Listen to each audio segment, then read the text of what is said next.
नमस्कार साथियों, कैसे हैं आप लोग। तो उम्मीद कर रहा हूं कि आप लोग स्वस्थ होंगे। साथियों, हमारा अगला जो कार्यक्रम है चल ही रहा है और इस कार्यक्रम में हम देखिए आज हमारा ये छठा वीडियो है और इसमें हम क्या पढ़ेंगे। हम आरो के लिए हिंदी जो स्टार्ट किए हैं इसमें हम 10 प्रश्न पढ़ते हैं वाक्यांश और 10 पढ़ते हैं विलोम।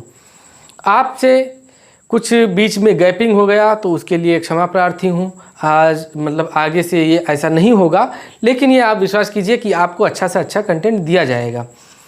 तो स्टार्ट करते हैं वीडियो को। ना देर करते हुए मैं बता दूं, मैं हूं देवेश सिंह और बाकी बस ठीक है। तो देखिए, हाथ से कार्य करने का कौशल जो है उस एक पूरे वाक्य को एक शब्द में पिरोना है। तो हम कैसे पिरोएंगे, क्या है वो शब्द, उसको हम जानते हैं। हाथ से कार्य करने का कौशल है, क्या कहलाता है, हस्त कौशल।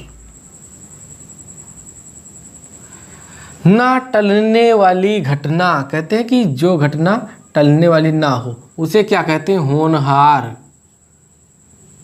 होनहार।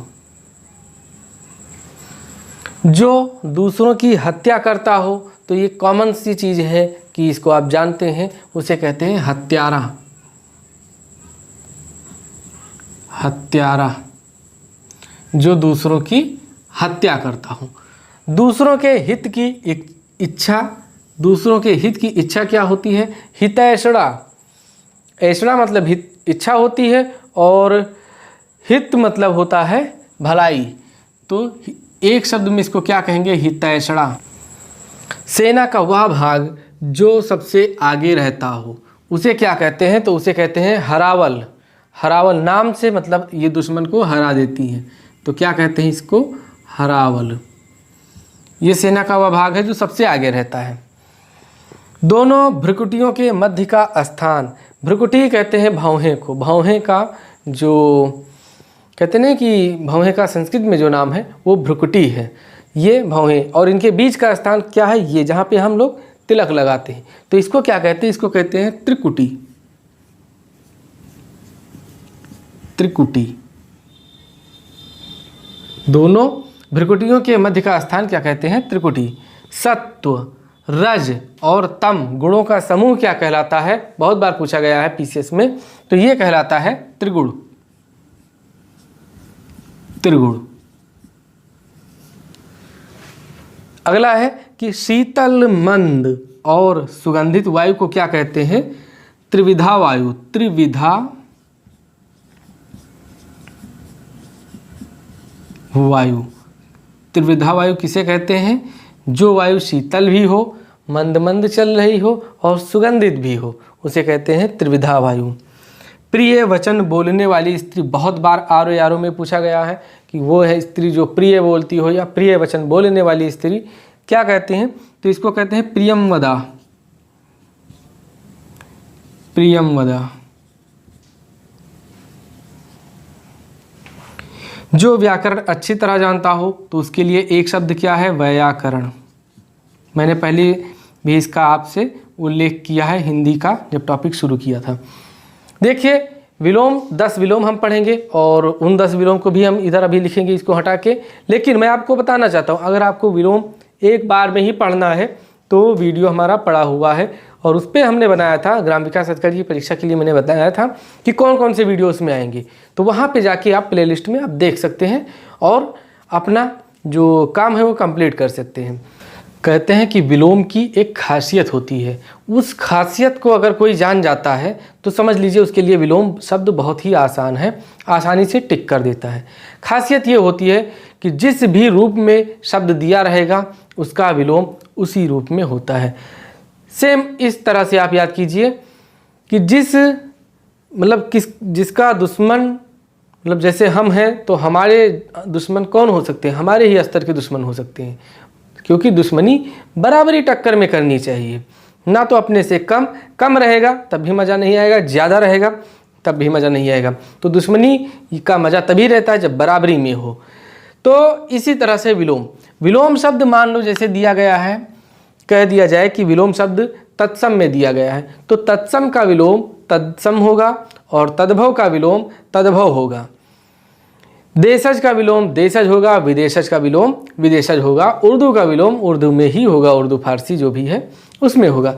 मतलब जिस तरह से शब्द दिया रहेगा उसी तरह से उसका कहते नहीं कि विलोम होगा। देखते हैं इसमें कौन सा विलोम कैसा है। जैसे दिया गया है मान, तो मान का विलोम क्या है? तो मान का विलोम है अपमान। लेकिन एक चीज़ ये भी है कि कोई ज़रूरी नहीं है कि इसका विलोम ये है तो इसका विलोम यही हो, ऐसा कोई ज़रूरी नहीं, रूल नहीं है। क्योंकि मान का होता है अपमान और अपमान का विलोम क्या होता है? इसका विलोम होता है सम्मान। देखिए अपमान हम लिख दिए, मान फिर अपमान, तो इसका विलोम क्या होगा? इसका विलोम होगा सम्मान। फिर इसके बाद घात, घात का विलोम क्या होगा? घात का विलोम होगा प्रतिघात। प्रतिघात, प्रतिघात शब्द मुझे तब से याद है जब ये राउडी राठौड़ मूवी आई थी ना, राउडी राठौड़ या राठौड़ जो भी आप कहते हो, ये मूवी जो साउथ इंडियन मूवी थी और रवि तेजा की मूवी थी, उससे कॉपी की हुई मूवी है। और बहुत ही पहले तो मुझे ये लगा कि ये बहुत ज़बरदस्त है, लेकिन वो भी बहुत ज़बरदस्त मूवी है। प्रतिघात उस मूवी का नाम था, तो तभी से ये शब्द मुझे याद है। घात और प्रतिघात एक दूसरे के अपोजिट है। आभ्यंतर का, तो आभ्यंतर का होता है बाह्य, बाह्य। वैतनिक का, तो वैतनिक का होता है अवैतनिक, अवैतनिक।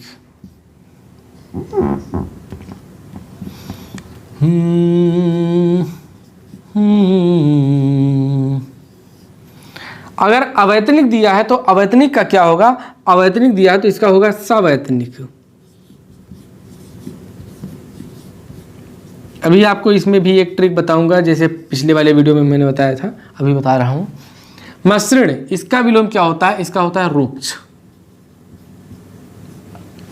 उपत्तिका, तो उपत्तिका का विलोम क्या होगा? इसका होगा अधिपत्तिका, नहीं अधित्यका होगा, अधित्यका।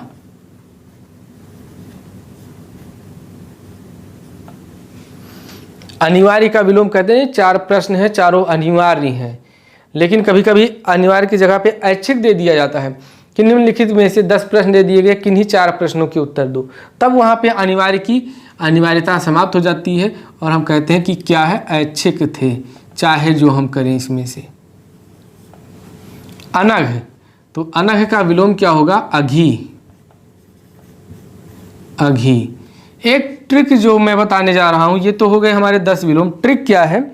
ट्रिक अगर है कु है तो कु का विलोम क्या होगा? सु होगा। ध्यान दीजिएगा, कु का विलोम सु होगा। दु का विलोम क्या होगा? दु या दुर का विलोम क्या होगा? इसका भी सु होगा। कु मतलब अच्छा, नहीं कु मतलब बुरा होता है तो सु मतलब अच्छा होता है। दु मतलब कठिन होता है, सु मतलब सरल होता है। एक फॉर एग्जाम्पल जैसे मैं बता दूं कि कु से कुमार्गी मतलब एक बुरी रास्ता पे चलने वाला व्यक्ति, तो सु से सुमार्गी मतलब अच्छे रास्ता पे चलने वाला व्यक्ति। दु से दुर्बोध मतलब बहुत ही कठिन से हमें समझ में आए, तो सु से क्या होता है? सुबोध मतलब बहुत ही अच्छी तरह से हमें समझ में आ जाए, बहुत ही आसानी से। दु से दुर्गम, दूर से दुर्गम, और सु से क्या हो जाता है? सुगम, मतलब हमारी राह सुगम हो गई, मतलब आसान हो गई राह हमारी। फिर यहाँ पे देखिए आ अगर है तो आ का हम अर्थ लेते हैं नहीं के परिप्रेक्ष्य में, तो आ का कहते हैं सा। कैसे? यहाँ पे देखो वैतनिक शब्द मूल है, मूल शब्द है वेतन, वेतन में प्रत्यय लगा इक तो बन गया वैतनिक। वैतनिक मतलब एक विशेषण बन गया ये। वेतन क्या है? संज्ञा है, वैतनिक क्या हो गया? विशेषण। अब वैतनिक कैसा? अवैतनिक मतलब वेतन ना मिल पाने वाला अवैतनिक कर्मचारी। कहते नहीं कि कैसा कर्मचारी है? अवैतनिक कर्मचारी है या सवैतनिक कर्मचारी है? तो जब आ लग गया तो आ का मतलब हो जाता है नहीं, मतलब वेतन जो ना पा रहा हो उसे कहते हैं अवैतनिक। सवैतनिक मतलब जो वेतन के सहित हो, तो आ का मतलब होता है रहित। इसको जब हम रहित का अर्थ देना होता है तब हम इसको लिखते हैं आ, उपसर्ग लगाते हैं सा का मतलब सहित,